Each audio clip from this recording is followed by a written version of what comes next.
जय श्री कृष्ण। भगवान कृष्ण बाल रूप में ऐसे ऐसे लीला किया करते थे कि सोचकर भी इंसान सोच नहीं सकता है कि 5 साल, 6 साल, 7 साल, 8 साल के उम्र में भगवान कृष्ण ने ऐसे ऐसे राक्षसों का वध किया जिसका भुजा 2-2 योजन, 3-3 योजन का बताया जाता है। जो भगवान स्वयं जो तीनों लोक के मालिक से भला कैसे कोई बच सकता है। ऐसे ऐसे राक्षस उनके पास मारने का ट्रायल लेकर आते थे और वो मरकर जाते थे। उन्हें ये नहीं पता था कि परमात्मा को, भगवान को कैसे मारा जा सकता है। जो अजन्मा है, जो अजड़ है, अमर है, वो कैसे मारा जा सकता है, वो कैसे मर सकता है। परमात्मा को बताया जाता है कि न अस्त्र से काटता है, न शस्त्र से काटता है, न हवा से उड़ता है, न पानी से भीगता है, न आग से जलता है। तो चाहे कितना भी क्यों न शक्तिशाली कोई हो, पर भगवान को नहीं मार सकता है, भगवान को कुछ नहीं बिगाड़ सकता है। और वो आते थे और वो मारे जाते थे भगवान कृष्ण के द्वारा। बाल अवस्था की बात है।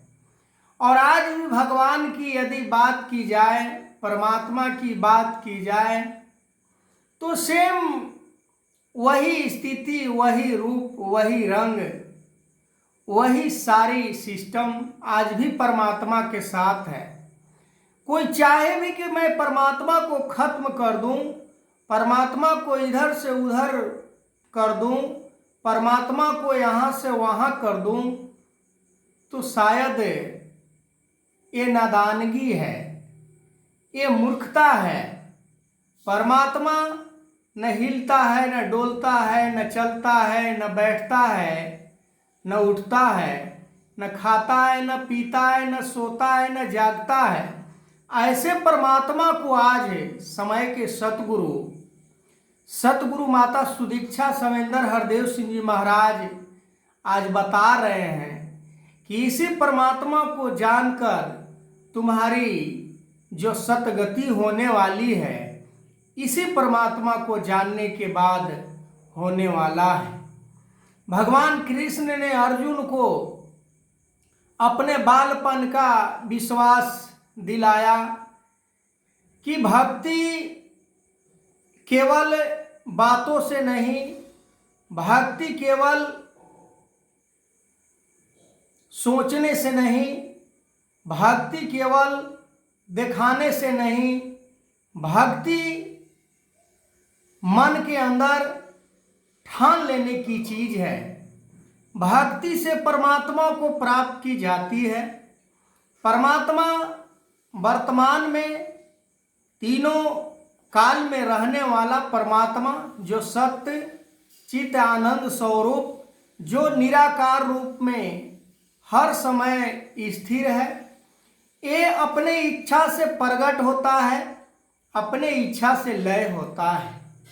जैसे लकड़ी के अंदर, कोयले के अंदर आग होता है, पर वो अपने शक्ति को प्रकट तब करता है जब उसके अंदर कोई चिंगारी लगाई जाए।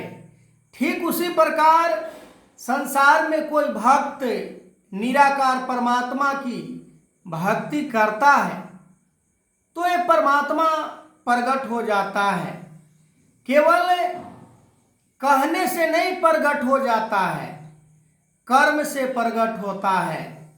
हरि व्याप्त सर्वत्र समाना, प्रेम से प्रगट भयो तब जाना। कि हरि परमात्मा के बारे में, प्रगट होने के बारे में धर्म शास्त्रों में बताया गया है कि ये परमात्मा प्रेम से ही प्रकट होता है, पर हम क्या कर रहे हैं? हम नफरत करते हैं, हम बैर करते हैं, हम द्वेष करते हैं, हम घृणा करते हैं। और ये सारे गुण, ये सारे कर्म हम करते कैसे हैं?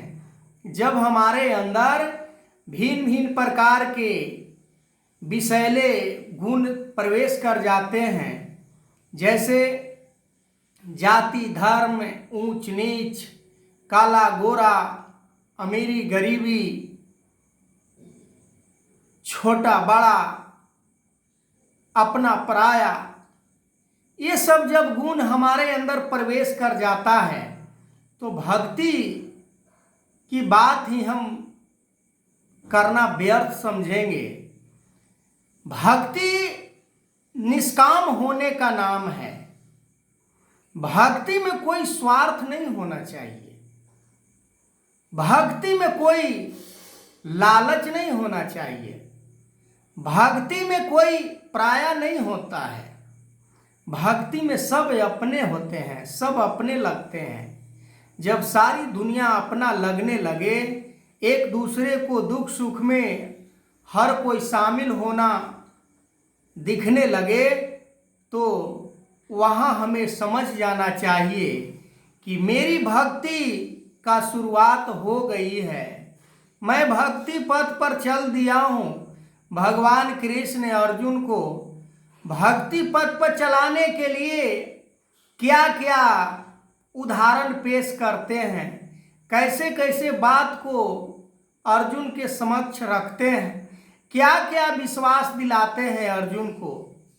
आगे मैं वीडियो कंटिन्यू करूँगा, और वीडियो को शेयर कीजिए, कमेंट कीजिए, लाइक कीजिए।